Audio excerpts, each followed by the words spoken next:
Hello, everyone. It's in my opinion that Ark is a game best played with friends, and official servers can be a little too intense, and finding a community server you like can be difficult as well. So why not just host your own? Well, Nitrado gives you an option, but they're kind of expensive, and I don't want to pay for that. So if you have a computer that's laying around that has at least 4 cores and 16 gigabytes of RAM, like an old laptop per se, you can just host your own. If you give me your time, I'm going to show you how to make your own server, have mods on it, have the settings you want, how to cluster those servers together, and how to automate them. You'll need at least Windows 10 in order to get this to work. And down in the description, I have some files for you all to download. Now, first, you have two options. You can either have a cluster server, or you can have just one server running 1 or 2 maps. And if you choose to do 1 or 2 maps on one computer at a time, don't worry about it. You can always cluster them later. But I'm going to show you how to do that. First thing you need to do is make a new folder. Give it a name without a space, like Arc Maps. You're going to want to right click on it, go to Properties, go to Sharing, go to Advanced Sharing, share this folder, go to Permissions, and go to Full Control for Everybody. Then just apply them and hit OK.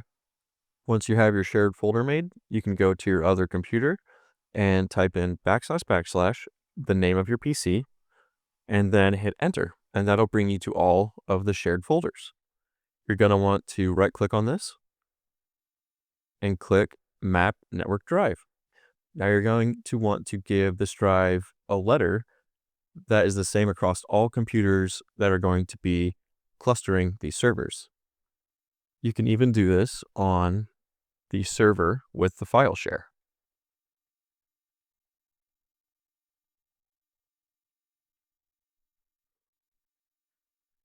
Once you have that drive mapped, you can go and click the link in the description to all of these files, and you can download all of these and throw them into the folder that you made. Once you have the files I shared, we need to right click on some and make a couple changes. So we'll click Edit in Notepad. This is the first script we need to edit. The big thing is we need to update where these files are. Since I'm not able to know where you put these files, you just have to come up here and go here just before you get into the SteamCMD file and copy the path. Then you can just replace this portion like that. And you'll do that for these ones as well. Just everything before SteamCMD. Next, you'll want to change this name. I named this Rag for Ragnarok, but whatever map you're hosting, name it the island or something.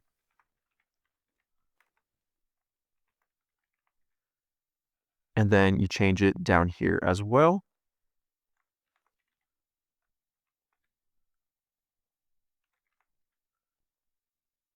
And finally, right here.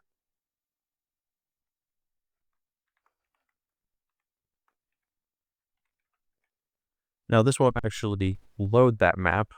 For that, we'll have to go into the start servers 1 maps batch file. So just like before, we need to replace this with the new path.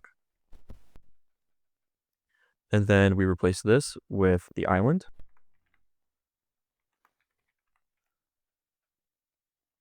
And right here is actually where you change the map that's going to be loaded. I have a link in the description to the wiki, and you'll have all the map options there. But the islands just so happens to be the island. Now you'll also be changing your ports in here. The default port is 7777. You don't want to use the default port. Just add or subtract a number from each map that you're wanting to do. In this case, I'm using 7757. And Query port may or may not be supported anymore, but we include it just in case. And you do the same thing here. The default is 27020. So just use one above or one below. And then you update here as well. And if you're having a cluster, this is where you put in your cluster ID. Doesn't matter what you pick, as long as it has no special characters or spaces. And this is why mapping the drive with the same letter was important, because this is a spot where you need to have the DriveLetter in the path. So this will be whatever you mapped it to, the name of the PC with the save files, whatever you name that shared file, and it'll be the SteamCMD folder, and then the cluster folder inside the SteamCMD folder. I have some other settings in here that you're going to want to probably keep, especially if you're having a community server. And then after this mods tab, you'll enter the mod code for whatever mod you want to add to the server. This page will also be linked in the description, but let's say you wanted to add the awesome Spyglass mod. You just go to the page.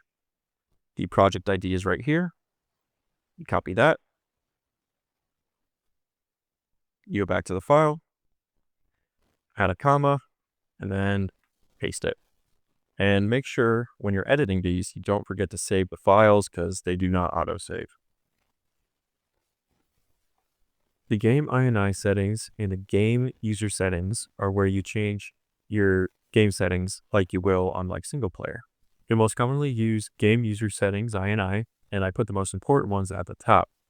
That being your passwords, and your Archon port if you're automating, and your session settings. This is where you assign a port, just like we did back here. These have to match. And this is where you name your server. Again, just make sure these match. And then here's your message for when people join. And not all settings are in here, but if there's a setting that's not in here, you can find it in the wiki, which again will be linked in the description. Here's your list of your maps IDs. These are command line options. These will be what you put in the start server batch file. That's where you can find something like this is in here. I know there's a lot, but you'll get the hang of it. The wiki will tell you where these are supposed to go. Like this one's supposed to go in game user settings INI. You just look under the ASA line, and then you see if they're supported, and then it tells you how to use them. It also does the same thing for the game INI file. So if you can't find something in game user settings, you can find it in game INI or the startup configuration. This part scares people for some reason, but you have to port forward so your servers can be reached by your friends.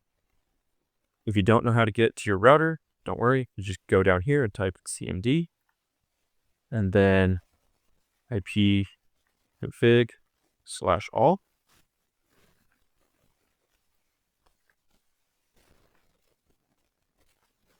Scroll up until you see your default gateway.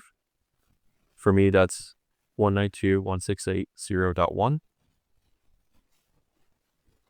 And then it also shows you your computer's IP address. So to find your router, go into your search engine, type in that IP address for your default gateway, and that'll bring you to your router's page. And then you're going to want to go in here and find your port forwarding section. For me, that means going to the advanced tab, and then net forwarding and virtual servers. Here is where you tell your router what to do with traffic that comes in on a certain port. So you just give it a name, port, the IP address of the computer hosting your server. I don't know if that's right, but this is just an example. And you're going to want to keep the port number the same for each of these entries. And for protocol, if you have all, choose all.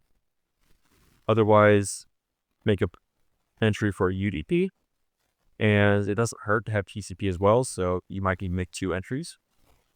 And then if you have a port triggering section, do something very similar. the name, save port, triggering protocol. For me, I'm going to use all, but if you can't use all, again, use UDP and go back in and make TCP one just okay. Use the same port and save.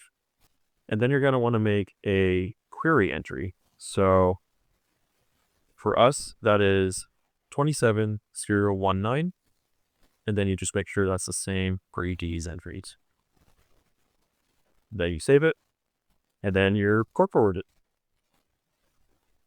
If you choose to automate your servers, this is how you do it. You go into your computer and search Task Scheduler, brings up this page. Go to your Task Scheduler library.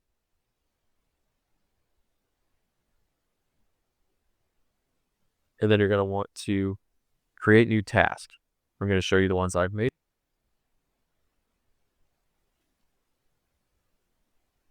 Okay, you're going to want to copy these properties. You're going to want to give it a name, and then run whether the user is logged in or not, and run it with the highest privileges. Now you're going to need to know your account, your computer's account password in order to save this. And you're going to want to go and select what triggers it. So I usually use weekly, and then I just tell it when to run. And for the switch PvP mode script, it'll switch whenever it's ran. So if it's in PvP and you run it, it'll switch it PvE. And if it's in PvP when you run it, it'll switch it PvE. So you just have to schedule that twice if you want to turn it on for a certain portion of the week and then turn it off for a certain portion of the week. And then here you choose what it does. So action, start a program. If it's PowerShell, you'll do PowerShell.exe. And then I will share the command line arguments in the description and in the instructions that you can download from that Google Drive. And if it's a batch file, you just want to start the program cmd.exe.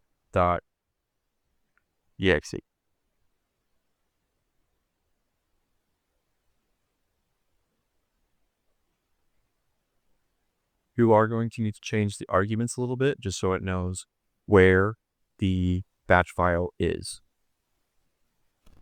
Next, we have the shutdown commands, and this will go into the save and shutdown batch file. And we just need to change the IP address that is hosting the machine and its Archon port, which again is set right here. So it'll be right here. And if you leave these alone, you don't touch them, they're not going to do anything. They're not going to harm anything. But then you just need to enter your admin password. So that way it has the privileges to execute these commands. For the PowerShell scripts, it's pretty much the same thing that we've been doing this whole time. We just changed the path to the SteamCMD folder. But then we also have to choose the map. And then go over to the other PowerShell script and do the same thing. Again, don't forget to save any of these because they do not autosave and your changes will not stick if you do not save. Once you have all that done, all you have to do is go over here and click Update Server 1 Maps. And it will log into SteamCMD for you. After downloading the updates, it should look something like this. Then you just have to open up Arc, click Join Game. You're going to want to make sure that Show Password Protected is enabled. Show Player Servers is checked. And then go to Unofficial. Search the name of your server. There it is. Click Join. It'll pull up the mods you have loaded on the server. Go ahead and click Join. It'll start updating all those mods. Once you're done updating, it'll ask you for your password. Just type that in. And there you go. You're in your Arc server.